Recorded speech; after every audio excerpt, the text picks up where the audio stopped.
Welcome to another episode of HSF Conversations. This is the second one of these we've done.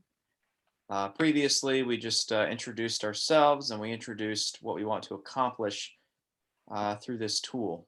This time, we are looking at an actual topic. It was suggested that we consider looking at a new publication by Carl Trueman.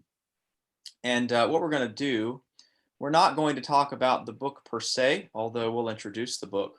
What we're going to do is we're going to introduce the book. We're going to discuss present its major thesis, but then we're going to use the topic as a springboard to talk about issues that are related to the book. So the book is The Rise and Triumph of the Modern Self.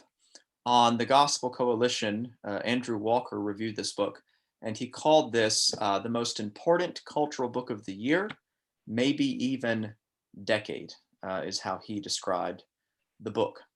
It came out just fairly recently, in November 10 of 2020, and in The Rise and Triumph of the Modern Self. By the way, the subtitle is Cultural Amnesia, Expressive Individualism, and the Road to Sexual Revolution.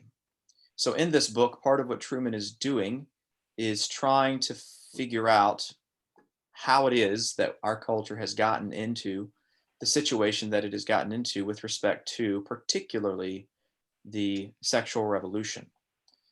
In this book, it's divided. He looks at the parameters of the revolution, spends a few chapters talking about that. He then moves to talk about various foundations of the revolution, and it's there that he gives somewhat of historical analysis, looking to various figures through history that have inspired where we are today. So he considers, for example, Rousseau, William Blake, Shelley, Charles Darwin, Karl Marx, Friedrich Nietzsche, Sigmund Freud. And so he's looking at the ways in which they have contributed to our secular state, to secularism, and as an expression of those things, the sexual revolution. And then he moves on to talk about what those things have produced, what those things have reduced. And then he concludes the book by looking at reflections on the triumphs of the revolution. And one of the things he invites readers to do is to consider, to understand how it is we got here, and then to consider what do we do as a result. But if I could just share a line with you from the introduction, he says, the sexual revolution is as much a symptom as it is a cause of the culture that now surrounds us everywhere we look, from sitcoms all the way to Congress. So sometimes we want to look at what's in our culture and we want to talk about what it's causing. And understandably and naturally, we can believe that it does cause things, but also part of Trueman's point is that these things don't arise in a vacuum. As he says, it's as much of a symptom as it is a cause of our culture. So what got us here? So what we're going to do is to consider topics, questions that are related to this broad topic, and use Trueman's book as a springboard to talk about those issues, those questions. Before jumping in, though, I wanted to ask the guys, would you add anything in terms of qualification before we jump into our discussion questions? All right, we got a real talkative group this meeting. One thing I do want to point out, just to put a little plug in there for next time, the foreword of the book is written by Rod Dreher, and in our next HSF Conversations, we actually want to spend time talking about a new book by Rod Dreher. So that was an unintentional, but nonetheless present connection. All right, we have prepared 3 questions that we're going to discuss, talk through over the next 15 minutes or so. And so here's the first one. If Trueman is right to connect the sexual revolution to deeper historic, philosophical, and cultural changes, how does that influence the way we think about how the gospel intersects with culture? I'll repeat that. If Trueman is right to connect the sexual revolution to deeper historic, philosophical, and cultural changes, how does that influence the way we think about how the gospel intersects with culture? So I guess we need to look at several things. One, to look at the question as it is. And this is an assumption that it's not an assumption. It's a perhaps a methodological assumption, but this is something that Trueman explores in his book. We're not going to talk about Trueman's connections, but we just want to talk about the question more generally. But in addition to the question, I suppose something we need to think through, talk about, is what do we mean when we talk about sexual revolution? So why don't you guys jump in with what this question brings to your mind? We talk through these issues. Well, I think that one of the things that's most interesting about what Trueman is trying to do is to address the culture that we face today in modern America and in the West more broadly, with all sorts of sexual practices being considered as normative, or at least as not being deviant. And so we are all trying in some ways to explain why it is that our culture is not only made a lot of these sexual practices acceptable, but is even celebrating them. And the sexual revolution usually is kind of located back in the 1960s with a lot of shifts in moral standards in America and in the West more broadly to embrace a whole host of sexual practices. And of course, Trueman, for his part, is going way farther back than the 60s, of course, and talking about Freud and Marx and all of that. What do you think? I said Marx. Does he talk about Marx? He does talk about Yes. Marx. So as a history guy, Philip, what do you think of locating present problems in developments that began happening not just years ago or decades ago, but hundreds of years ago? What do you think of that type of historical move? So I think that is or where, interpretive move? right. I think that that's just the best way to go about this. And I think that Trueman does a good job of trying to connect those things with deeper historical events. Specifically, he connects it with philosophical changes as well as cultural changes. And this is something that's not new to us, right? This is something that, especially amongst conservative evangelicals, we have been arguing for a long time. Francis Schaeffer is probably the most kind of widely known and an obvious example of this, but C.S. Lewis does much the same thing as well. So that we look to philosophical developments that have happened in the past and how those ideas have consequences in the present. And so I think that's a very important way to go about it. And I think it also helps us to explain this to the average person who's trying to figure out why is it that our world is doing what it is doing.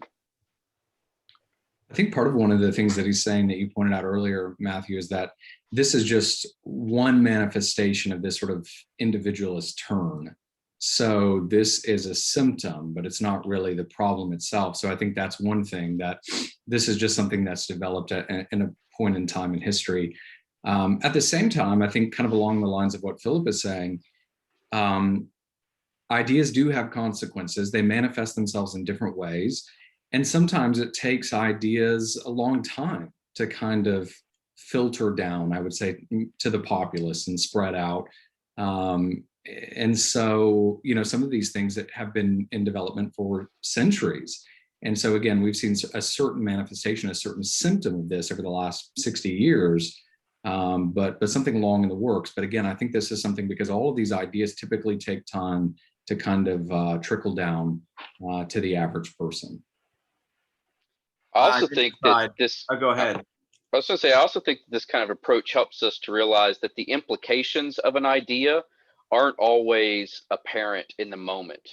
And so it encourages us to be very careful about the ideas that we adopt and that we put forward, because it helps us to think, oh, we need to think through all of the implications. Like it may seem logically cohesive, like on its surface, But if we dig into how this will be applied into society, it may have ramifications that we would find extremely problematic. And so I think that that's another helpful aspect of doing this historical analysis.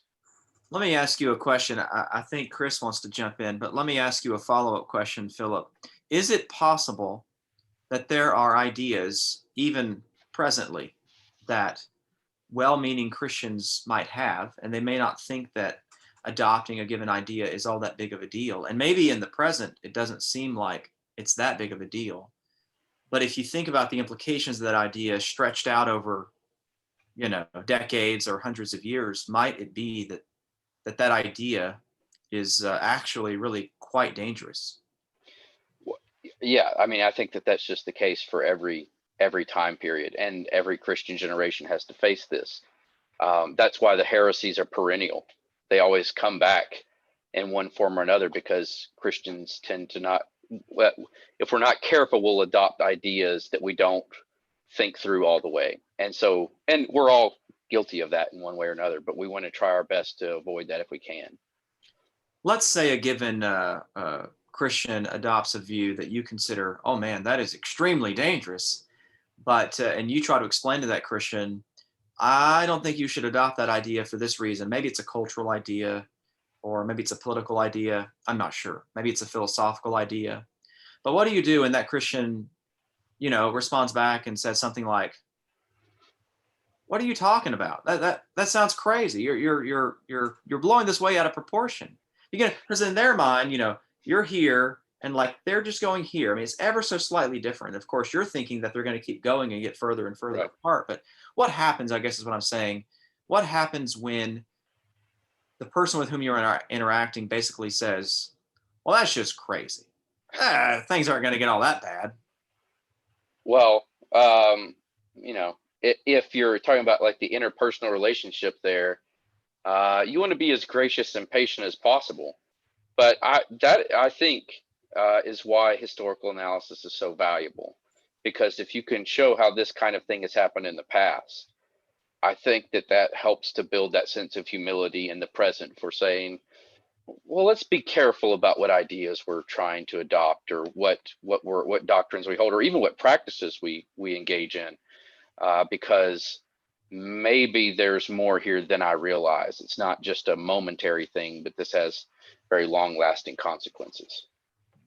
Chris, did you want to jump in? Yeah, I wonder if thinking about your hypothetical situation, if one of the things we're just not very good at in general, and I don't want to paint with too broad of a brush, is this critical thinking. So sometimes there's a hesitation to think critically and cautiously about ideas, about the influence of ideas, and so on. And I suppose sometimes the reservation is this: well, no, like I'm just going to disregard that because I just don't want to give a whole lot of attention to the life of the mind. And so to me, it's not so much a concern about whether or not somebody listens to me, and more of a concern about just thinking critically and cautiously, and ultimately biblically and Christianly, about the world, about ideas, about worldview, and so on. And it's the latter that I hope that we can encourage people to do. I think there's sort of a balancing act here, because we have to strike some sort of balance between addressing dangerous ideas and showing the potential implications of an idea over a long period of time. And I like how Philip said that you can do that, maybe trace the potential trajectory of something by looking at ideas in the past and see where they've gone, and then present that to other people. At the same time, I think we have to determine which ideas we really think are dangerous, because one of the things that I experience, and I assume you all experience today, is people on various sides of issues want you to speak to and address and take on every idea into every issue. It's, why don't you have an opinion on this? Why aren't you speaking publicly on this? So I think that there has to be some level of wisdom to knowing which ideas we think could take root and could potentially be dangerous, and which ones we think are maybe faddish. Or maybe, like to use the Trueman idea, maybe we address the root ideological thing rather than the symptom itself. But there has to be some level of wisdom, or I think we're constantly just railing after, whatever the next thing is. Yeah. I think it's incredibly hard to balance the two, but I think that's definitely what we should strive for. I think it's easy to find instances that can be extreme examples that give us kind of a confirmation bias of our particular perspective. And at the same time, there's also myriad examples of where there are legitimate, serious moral, ideological problems that have patterns within our culture that we should be paying attention to. And trying to discern between those two can be very difficult, I think. So we have from, I believe that Philip mentioned the need for humility. I believe that, Chris mentioned the need to think critically. Um, and Jesse mentioned the importance of thinking through, of having wisdom, knowing which issues to address and how to address them. I would add to that the theme of courage. Sometimes we have ideas, but there's this interesting, I don't know if the word is paradox, but there's this interesting spirit in our culture that on the one hand wants to stand strongly for things, at least in a certain way. A lot of times on social media, when you don't have to put your face and voice, explicit voice to, but when it comes to like interpersonal relations, it's like people don't really want to talk about hard ideas and talk through hard ideas together if they disagree, as if that makes them uncomfortable. So it seems to me that we need to figure out a way to talk through issues in a way that's gracious, humble, but nonetheless talks through issues. For those who want to say, well, let's just agree to disagree. I mean, maybe after we've had a discussion, but sometimes I hear people say that type of thing before you've even had the discussion because disagreeing makes them a little bit uncomfortable. But if ideas matter, and if ideas is just a different word for talking about truth and falsehood, then we can't simply agree to disagree because truth matters. What's right matters. The last part of that question said, how does that influence the way we think about how the gospel intersects with culture? I'm not sure if we've talked quite about that. We don't have to spend as long on that as we did the first part of the question for the sake of time, but if anybody wanted to say anything. I think for me, one of the things that is helpful with this kind of analysis that Trueman provides is that the sexual revolution is simply one cultural manifestation of this deeper intellectual, psychological shift in our culture, and really spiritual shift is fundamentally what's going on here. It's not the only implication or application of it. And so what I don't feel like we are as conservative Christians, we are not as willing to look at the fact that all sorts of cultural production that we engage in has intellectual undercurrents, and that we need to be very aware of that, and it's a cohesive argument. I think the one thing that really stands out to me is there are lots of conservative Christians who are very staunchly opposed to the various aspects of the sexual revolution, but who are perfectly willing to adopt all sorts of other cultural changes that came with that same kind of shift. And I think particularly in the church practices, right? A much more informal church practice, a much more emotion-driven, personal experience aspect to understanding church practice. And they see that as somehow divorced from this broader shift in our culture. And what I think we need to think about is how those things are interrelated on a much deeper level. And it has the same basic assumptions about what the individual is and how we seek that fulfillment. I would say that if we believe that Christ is King and He is sovereign over all, then there's nothing in the world that does not fit within his jurisdiction. And so to the extent that the world that we are called to be witnesses is experiencing a given type of cultural change, then as Christians who are under his lordship, we have to think through what those things are and try to address those things and understand them so that we can be witnesses for Christ. Well, let's move on to another question.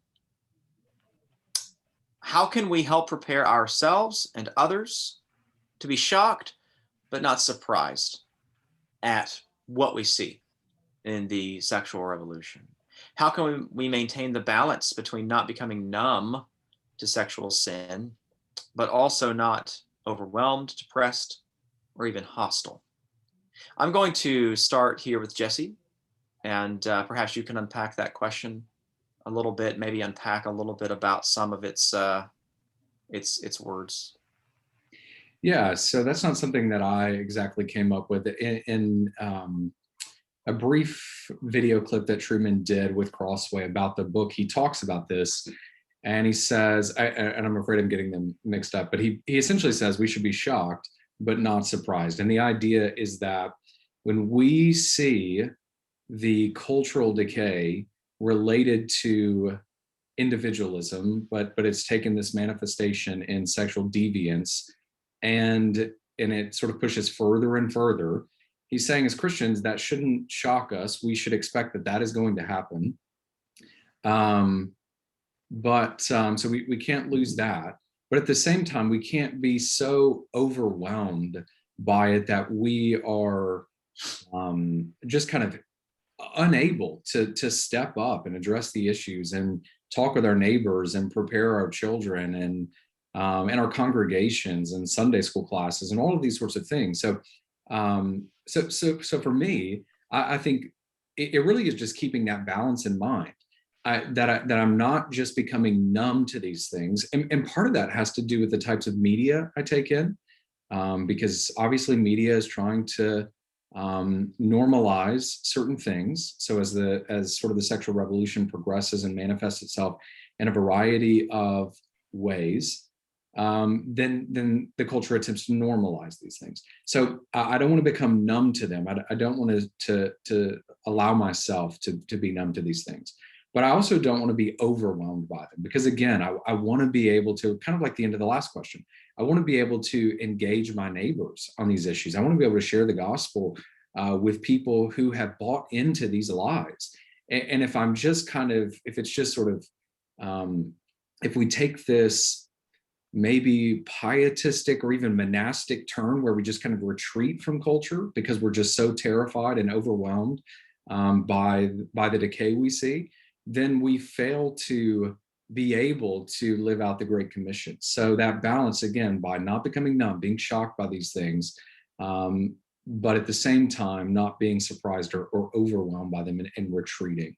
That's something I want to instill in myself and my children and the church I pastor, but that's hard. It's hard. And I think,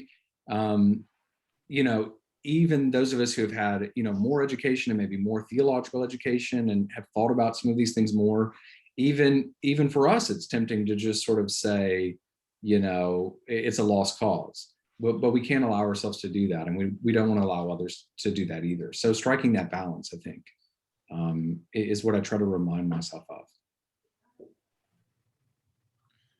Yeah, I think, again, I mean, this is an incredibly difficult balance to strive for, but I think having a confident and compassionate orthodoxy really helps us a lot in this area, so that we can hold resolutely on areas of truth and God's design, and do it with a whole lot of confidence, like Matt was talking about.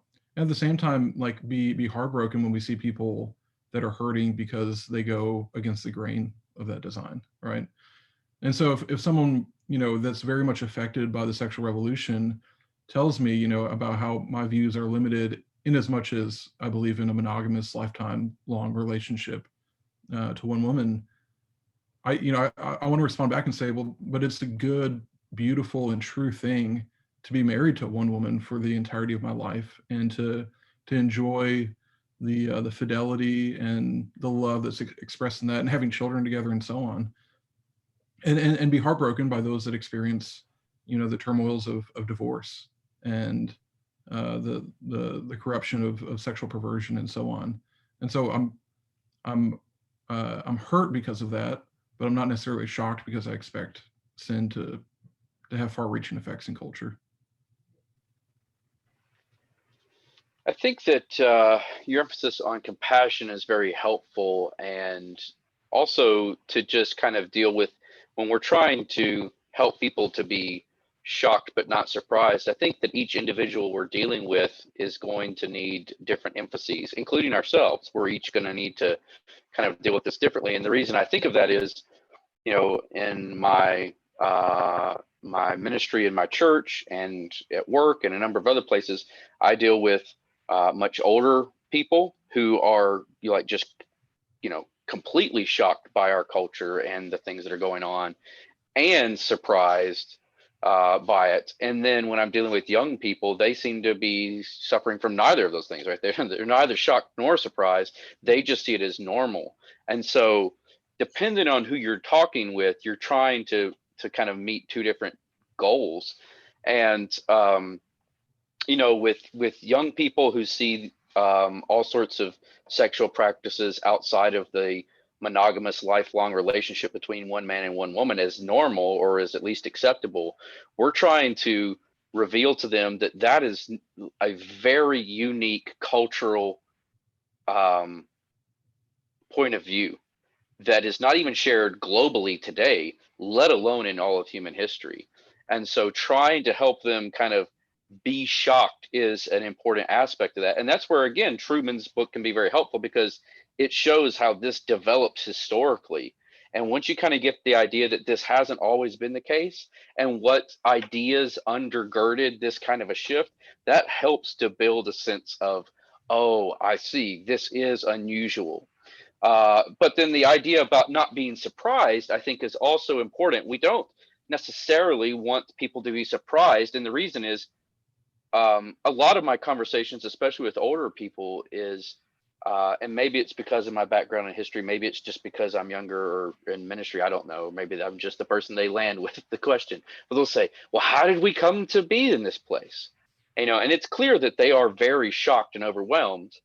The problem is, and this is maybe one of the difficulties and why books like Trueman's can be very helpful, is it's a really complicated explanation. And so what we as ministers, as we as just faithful believers who are trying to be responsive to the culture around us, we need to have this narrative down very well, because we need to be able to give it in an elevator kind of type condensed expression. Because in my experience, oftentimes, Just like we're doing right now, right? yes, that's right, exactly. Very, very quick, very to the point. That's right. For my part, is that oftentimes you get lost in the narrative. Like, you're trying to explain these very complex things. And so I think Trueman's analysis can be very helpful in that way. I wanted to throw something in. One, your talking, Philip, made me think of, it's kind of been that way for a long time. Historical development is complicated. I mean, if you go back to Augustine and the City of God, I mean, that's a gigantic book. It's premised on kind of a basic question about how did this happen? Well, and then you get this gigantic book. One of the things I want to mention, I think that Chris wants to say something, and then we'll start to wrap it up. But before I go back to Chris, one of the things I think is worth mentioning: how do we not become numb, but also not overwhelmed? I know for me personally, I feel as though I do a better job at achieving that balance. Not that I'm some expert, certainly I'm not. But I feel like things go a little bit better when I'm practicing the spiritual disciplines in the way that I'm supposed to.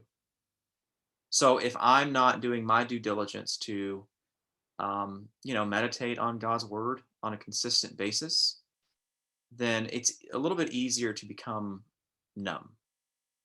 to these things, or it's a little bit easier. That would be more of my temptation. Other people's temptation may just be to retreat, retreat, retreat. But if you meditate on God's word, then it doesn't allow you as easily to just look the other way with sin and not really be heartbroken about it. But it's also going to drive you out, because as the scriptures say, go ye therefore. And a quotation that's occurred to me as we've been talking is that quotation from C.S. Lewis.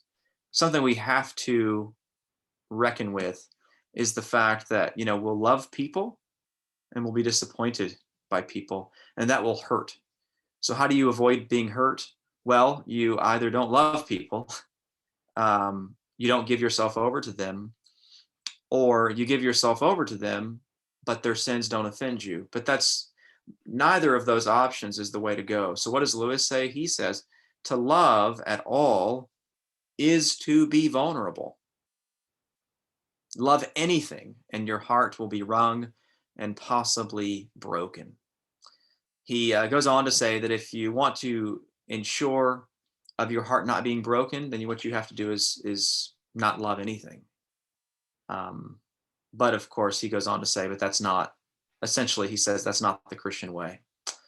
To love is to be vulnerable. So as we try to love people and minister to people in light of their brokenness, as people minister to us in light of our brokenness, there will be hurt. There will be hurt there, but we've got to stay in the word.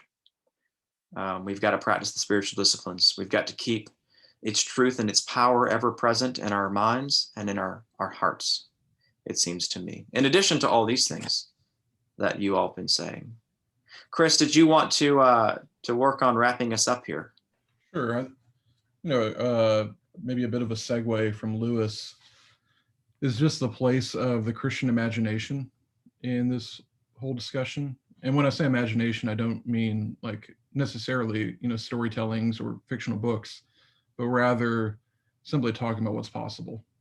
And so when we think about how to challenge corruptive and difficult and disastrous ideologies in our culture, specifically as it relates to the human person and in relationships, is trying to undergird and try to bolster the Christian imagination of what Christian marriages look like, and Christian relationships look like, and Christian love looks like. And I think, we can be quick to give a lot of statistical data, a lot of logical arguments and so on, and we don't need to remove those, but add to it, why is the Christian life, not only in eternity, but even here and now, something to be desired, something to long for, something that someone would want. And I think that can offer a pretty strong apologetic to those that are in the throes of the world. Good word. Thank you, Chris. I think that we are close to wrapping up. Is there any last word that anyone wanted to say? Or do we want to end it there? I would just add, and well, not add, bring back up. I think the thing that Chris said is really good earlier, that confidence and compassion. When we stand in front of Sunday school classes and Bible studies and sermons, people need to see both of those things, that like we really believe the truth is the truth, and we can explain it and we can defend it, and it's God's design, it works. But they also need to see that compassion. And so I think that's spot on. That's it exactly. And it also makes me think, the training that we're providing our children and our youth and our congregants and our students, it cannot become, especially in the church, it cannot become less intellectual, right? The things that we're dealing with, the things that we're trying to face and address, this is not a time we're no longer in a place where we can deceive ourselves into thinking that we can kind of dumb things down and get by. We're going to have to be robust in our understanding of anthropology and sin and all sorts of things. And so this is a time to kind of buckle down and get serious and again, demonstrate that confidence, but be compassionate. So I thought that was a really good word from Chris. All right. Well, thank you so much.